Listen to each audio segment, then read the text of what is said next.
Well, my name's Helen. I'm a junior at East Tennessee State University. I'm studying social work.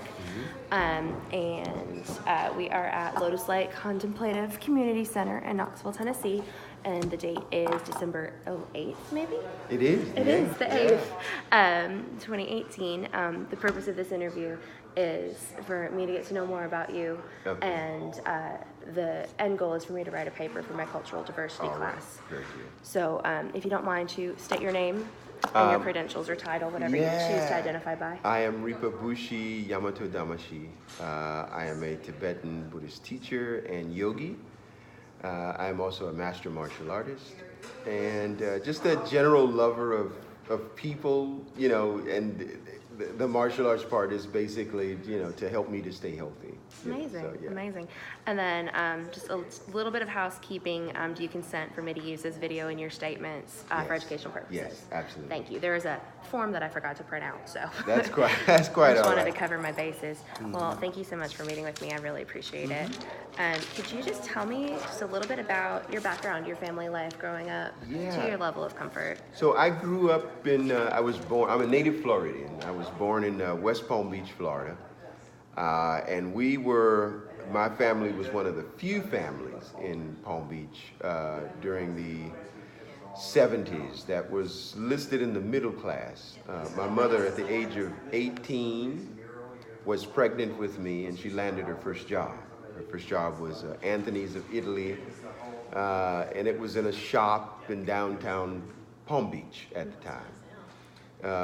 So we grew up relatively decent. My mom never made under six figures, and she just retired, I think, 4 years ago.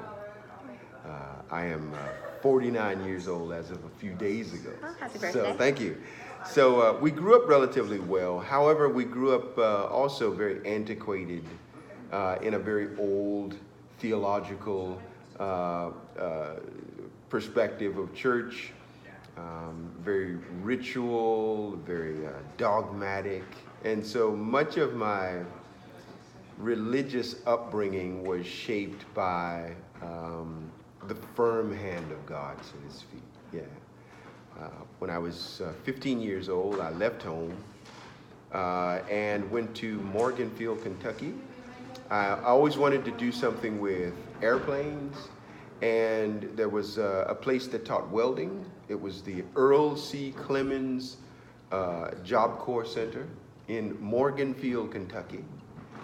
And that's the very first time I had ever been away from home to that length. But I went there, stayed there for 2 years, got my welding credentials, and then went into the military. It was in the military where I discovered Buddhism.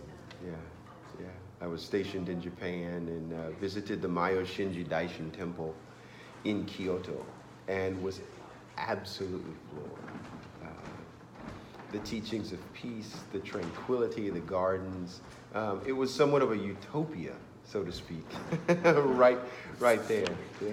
That's amazing. Well, you're doing my work for me. You just answered like 12 questions. Okay. I told you, I do this a lot. I interview my college students every week. That's amazing. Yeah. All right. Let's see.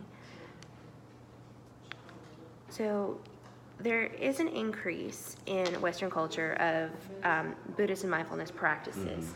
What's your perspective on that? Is it being honored correctly? Is it being done the right way or anything like that? So I think that Buddhism has largely made its way to the West through mindfulness. I think, however, if we're not careful, that mindfulness could be a little less concentrated in its theory and its practices if we're not careful to make sure that authentic teachers indoctrinate this way into the West, which has no indoctrination in large part. So I think that as it stands right now, it's really hard to say whether or not it's if it's growing in a very productive way. However, there are lots of mindfulness projects that are emerging. The ones that I've been involved in do seem to be doing some really good work. So yeah, I think Buddhism mindfulness um, is benefiting to some degree. To which degree, we're still uncertain yet, but many people are locking onto it. Awesome. And speaking of being Buddhist, you are from Thomasville, North Carolina, yes? Right. So would you consider that still kind of the Bible Belt? Oh yes. Okay. Oh yeah. So Thomasville is not where I'm originally from. Right.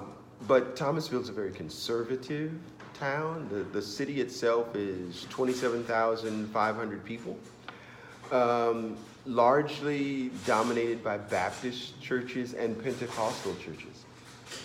Just in the outskirts of the city, there are a number of Presbyterian and other denominations. Its social makeup is largely religious, but it is also very racially divided. Our center is in a location. Our center is in the epicenter of the conservative divide. Like, we are like so out of place. We're right in the middle of the heart of Klan activity. There are a number of anti Black Lives Matters groups that are in the area. The Daughters of the Confederacy are right there in the same location. So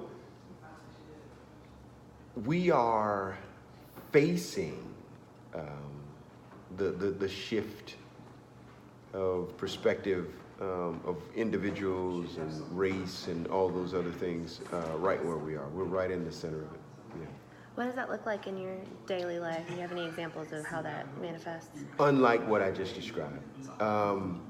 Every day in the center of all of that, this Thomasville Buddhist Center is visited by Jews, agnostics, atheists, Buddhists, Christians, pastors, mayors, Republicans, Democrats, officials who are representing both sides of the aisle.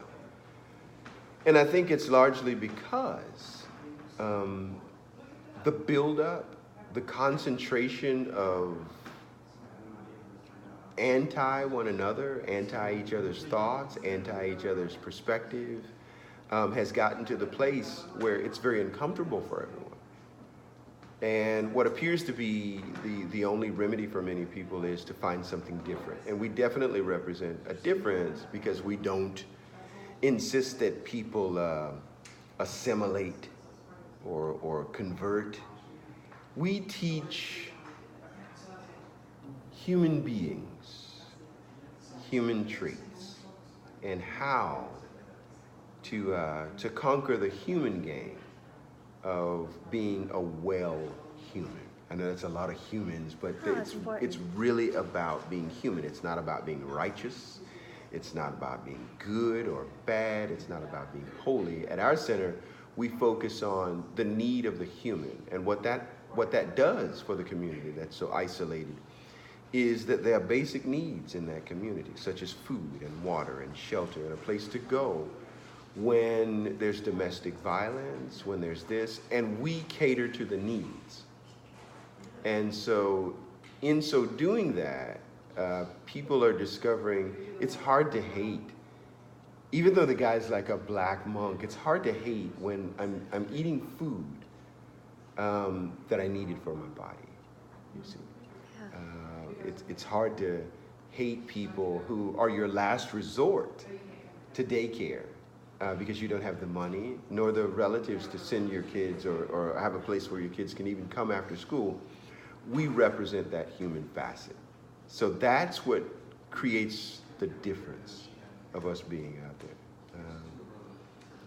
There was even a period in time in history when in the Civil War, both sides were thirsty.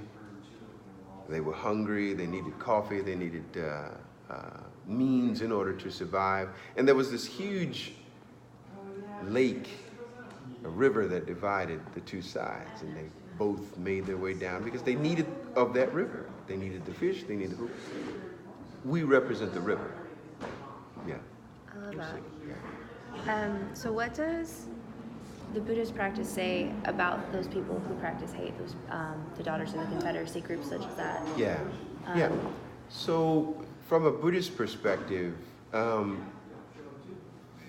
not enlightened, obviously, and this is a form of attaining egohood.